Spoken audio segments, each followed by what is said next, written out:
पराली का धुआं या दिल्ली का हुआ, ग्रीन रेवोल्यूशन का साइड इफेक्ट, एपिसोड 2। किसान तक की विशेष प्रस्तुति के इस दूसरे एपिसोड में आपका स्वागत है। इस एपिसोड का नाम है ग्रीन रेवोल्यूशन का साइड इफेक्ट।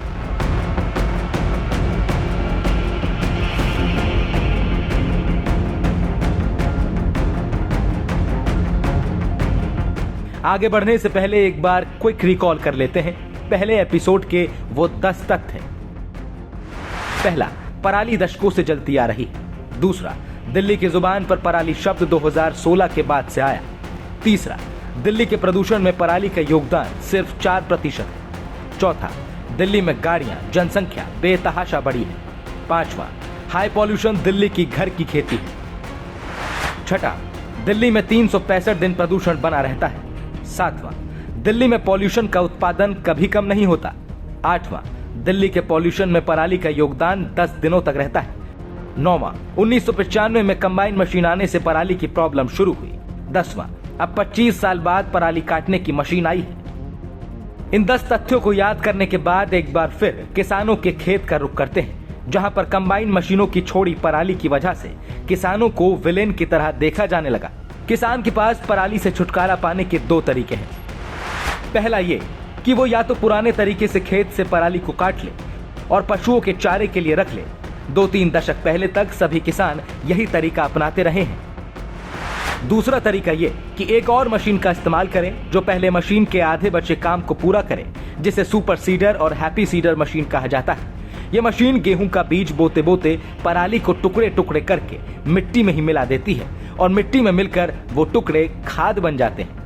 लेकिन पहले वाले काम में बहुत वक्त भी लगता है, बहुत मेहनत भी लगती है और मजदूरी पर भी खर्च बढ़ जाता है। जबकि किसान के लिए सबसे इंपॉर्टेंट है वक्त। अगर वो पारंपरिक तौर पर धान की कटाई करके पराली को बाहर निकालता है तो इसमें बहुत टाइम जाता है और किसान के पास टाइम का ही अभाव है। और टाइम के इस अभाव पर आने से पहले पराली हटाने के दूसरे विकल्प पर बात कर लेते हैं।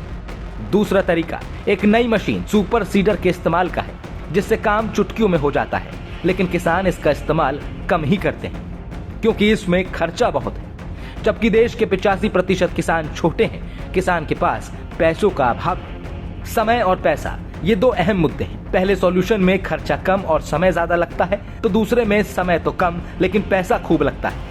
ऐसे में किसान को एक ऐसा विकल्प चाहिए जिसमें खर्चा और समय दोनों ही कम लगे, जो पराली जलाने से ही संभव है।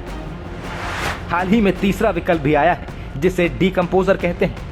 दिल्ली के पूसा इंस्टीट्यूट के वैज्ञानिकों ने किसानों को डीकंपोजर से पराली को खेत में ही गला देने का विकल्प दिया। डीकंपोजर एक केमिकल सॉल्यूशन है जो खेत में छिड़कने के बाद पराली को खाद में परिवर्तित कर देता है। ये डीकंपोजर बेहद सस्ता है लेकिन समय खूब लेता है।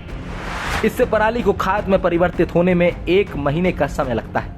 जैसा कि आपने देखा, सॉल्यूशन तो है लेकिन किसान के लिए किसी भी विकल्प को अपनाना अभी संभव नहीं। वो जो हमारा पराल है उसको कटाई करने के लिए जो भी मशीनें आती हैं, वो कोई भी मशीन 1.5 से लेकर 2.5 लाख के बीच में आती है। और 2.5 लाख रुपए एक जिम्मेदार के लिए, एक किसान के लिए, जैसे कि आप सभी को पता है कि पूरे इंडिया में जो भी किसान है उसके पास जो ज़मीन है वो 2 एकड़ से लेकर 4 एकड़ 5 एकड़ से ज़्यादा नहीं है। और वो 5 एकड़ वाला किसान 2.5 लाख का मल्चर लेगा, 2.5 लाख का एमबी प्लो लेगा, 8 लाख का 55 हॉर्स पावर का ट्रैक्टर लेगा। वो इतने बड़े इम्प्लीमेंट ले ही नहीं सकता। अगर वो इतने बड़े इम्प्लीमेंट लेगा ही नहीं तो वो पराली का कैसे सोल्यूशन करेगा। पैसे का अभाव समझ में आता है, लेकिन समय का अभाव क्या होता है अब ये भी समझ लीजिए।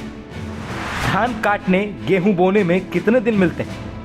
अब आपको समझाते हैं कि किसानों के लिए अक्टूबर-नवंबर का समय क्यों आखिर इतना कीमती है।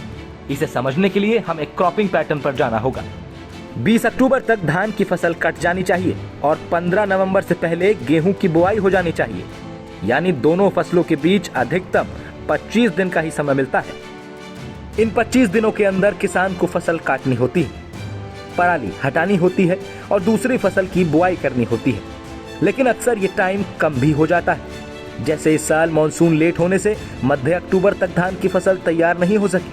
पंजाब के कुछ इलाकों में 15 नवंबर तक भी गेहूं की बुआई नहीं हो सकी। ये गेहूं के पिछले सीजन में भी दिख चुका है। गेहूं की बुआई देर से होने और लू के अर्ली अराइवल से उपज में गिरावट आ गई। इससे किसानों का नुकसान तो हुआ ही, देश भर में गेहूं आटे का दाम भी बढ़ गया। जरा सोचिए, अगर एक बार क्रॉप पीरियड में बदलाव से शहरों में इतना हाहाकार मच गया तो ऐसा बार बार होगा तो क्या होगा। ये विंडो इतना छोटा क्यों है? आखिर धान की कटाई और गेहूं की बुआई के बीच का ये विंडो हमेशा से ही इतना छोटा था? ऐसा नहीं था। एक समय में किसान के पास खरीफ और रबी के बीच भरपूर समय मिलता था, तो फिर अब क्या हुआ? आखिर समय का ये अकाल कहां पड़ गया?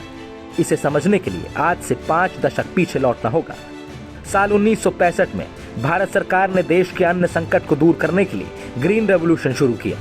पंजाब और हरियाणा के किसानों ने जिसका जिम्मा बखूबी निभाया। 1967 से 1978 के बीच पैदावार पर जोर दिया गया और आज अन्न के मामले में भारत न सिर्फ आत्मनिर्भर है बल्कि एक्सपोर्ट से $50 बिलियन कमाने भी लगा है। ग्रीन रेवोल्यूशन से पहले पंजाब और हरियाणा में 2 ही फसलों की खेती होती थी, खरीफ में धान की 1 फसल और रबी में गेहूं की फसल। लेकिन ग्रीन रेवोल्यूशन में इसे 3 क्रॉप कर दिया गया और खरीफ के सीजन में धान की 1 फसल की जगह 2 फसल कर दिया गया। अब किसान साल में 3 फसलें लेने लगा। इससे पंजाब हरियाणा के किसान अप्रैल के पहले हफ्ते में पहली फसल की बुआई करके जून में ही काट लेते थे। सरकारों ने चूंकि पंजाब और हरियाणा की खेती में खरीफ की 2 फसलों को शामिल कर दिया, इससे इन 2 राज्यों में खेती के पैटर्न के साथ कई बदलाव आए। ग्रीन रेवोल्यूशन के बाद पंजाब और हरियाणा के किसान 1 रबी की और 2 खरीफ की यानी 3 क्रॉप लेने लगे। इससे पहले किसान कुछ महीनों के लिए अपने खेत को खाली छोड़ देते थे, वो भी बंद हो गया। इसके अलावा पहले की तरह अगस्त में खरीफ की दूसरी फसल काट लेने के बाद तैयारी के लिए जो 2 से ढाई महीने मिलते थे, वो 2 से ढाई महीने किसानों से छिन गए। साफ है, एक क्रॉप से दूसरे क्रॉप पर जाने के बीच का समय घट गया। जब तक ग्रीन रेवोल्यूशन हाइट पर था तब तक तो ये सब अच्छा था, लेकिन 20 से 25 साल बीत गए तो पता चला कि पंजाब और हरियाणा में धान की खेती शुरू होने से वाटर टेबल घटकर काफी नीचे चला गया, क्योंकि जिस चावल की खेती पंजाब और हरियाणा के लिए अनुकूल नहीं थी, उसे ग्रीन रेवोल्यूशन में सरकार के कहने पर किसानों ने शिखर तक पहुंचा दिया। इसका अंदाजा आप इसी से लगा सकते हैं कि 60 के दशक में पंजाब में धान की कुल खेती क्षेत्र के करीब 5-7% हिस्से पर ही होती थी, लेकिन अब खरीफ सीजन में 80% एरिया में धान की ही खेती होती है। इसका असर पंजाब के ग्राउंड वाटर लेवल पर भी दिखा। CRRID की एक रिपोर्ट के मुताबिक ग्रीन रेवोल्यूशन के बाद पंजाब में चावल की खेती वाले क्षेत्रों में हर साल 25 से 30 सेंटीमीटर वाटर लेवल घटने लगा था। अब हरियाणा के 142 ब्लॉकों में से 85 ब्लॉक डार्क जोन में चले गए हैं, जहां पर पानी 100 फीट से भी नीचे तक चला गया है, जबकि पंजाब के 138 ब्लॉक्स में से 109 ब्लॉक डार्क जोन में चले गए हैं, जहां जगहों पर वाटर लेवल 200 फीट से भी नीचे चला गया है। जाहिर है, ग्रीन रेवोल्यूशन से अन्न के गोदाम तो भरने लगे, लेकिन ग्राउंड वाटर सूखने लगा। इसी विपत्ति से निपटने के लिए पंजाब सरकार ने Punjab preservation of subsoil water act 2009 जारी किया और हरियाणा सरकार ने वाटर एक्ट 2009 जारी किया। इन दोनों ही कानूनों में किसानों को बाकायदा बता दिया गया कि हर साल 10 मई से पहले तक कोई भी किसान धान की बुआई नहीं करेगा। सरकार की ओर से हर साल धान बोने की डेट बताई जाएगी और दी गई तारीख से पहले बुआई नहीं की जा सकती। अब इस साल का ही उदाहरण लेते हैं। पंजाब ने 10 जून के बाद धान की बुआई की अनुमति दी और हरियाणा ने 15 जून के बाद। यहाँ पर यह याद रखना जरूरी है कि एक्ट आने से पहले बुआई अप्रैल में खत्म हो जाती थी, लेकिन इस साल 10 जून के बाद बुआई शुरू करने की इजाजत ही मिली। मतलब 2 महीने से ज्यादा का किसानों का टाइम छिन गया। और तो और इस साल बारिश भी 10 से 15 दिन देरी से छूटी। इसीलिए समझना जरूरी है कि दिवाली मनाने के लिए किसान पराली नहीं जला रहा होता है, ये किसान की मजबूरी है। बुआई लेट होती है तो नुकसान सिर्फ किसान का नहीं बल्कि पूरे देश का होता है। धान की कमी न सिर्फ हमारी और आपकी जेब पर भारी पड़ती है, बल्कि ये देश की फूड सिक्योरिटी पर भी धावा बोलती है। और यह भी गौर करें कि इस मजबूरी के हालात के पैदा होने में किसानों की कोई गलती नहीं।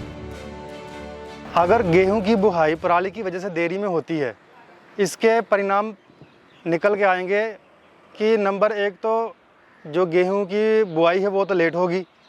दूसरा कि जो लास्ट में जो इसका झाड़ आएगा वो उसके अंदर बहुत फ़र्क पड़ेगा, क्योंकि लास्ट में जो मौसम गर्म जल्दी हो जाता है तो दाने अच्छे से पक नहीं पाते और गेहूं की उपज में कमी आती है।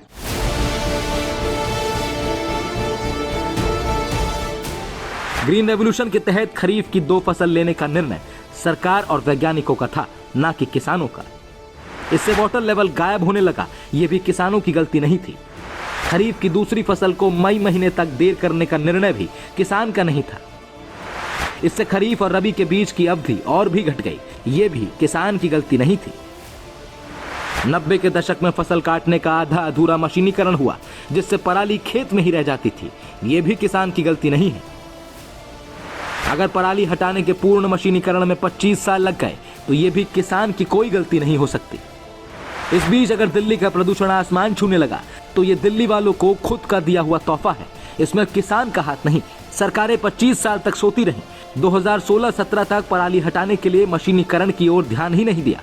16 के बाद जब दिल्ली में हाहाकार मचने लगा, मशीनीकरण के बारे में सोचा जाने लगा। अगर समय रहते मशीनीकरण व्यापक रूप में पहले ही हो जाता तो अब ये होड़ नहीं लगती। यहाँ पर भी किसान बेकसूर है। देखिए, अब घर के सारे बदल डालूंगा, सिर्फ बल्ब के विज्ञापन में ही हो सकता है। लाखों किसानों की लाखों हेक्टेयर जमीन पर मशीन चलानी हो तो वक्त तो लगता ही है। किसान यहाँ भी हेल्पलेस है। एक और बात, 80% किसान वित्तीय दृष्टि से मशीन का खर्च उठाने के लिए सक्षम तक नहीं है। जैसा कि आपने देखा, 60 वर्ष से किसान वो सब करता आया है जो सरकारें कहती आई हैं और अन्न के भंडार भरता रहा है। लेकिन अपनी जेब काट कर तो आपकी थाली नहीं भरेगा ना। अगले यानी तीसरे एपिसोड में आपको बताएंगे कि कैसे हरियाणा और पंजाब में पराली की प्रॉब्लम कंट्रोल में आने लगी है, लेकिन क्यों आखिर दिल्ली में प्रॉब्लम बनी रहेगी। देखते रहिए किसान तक।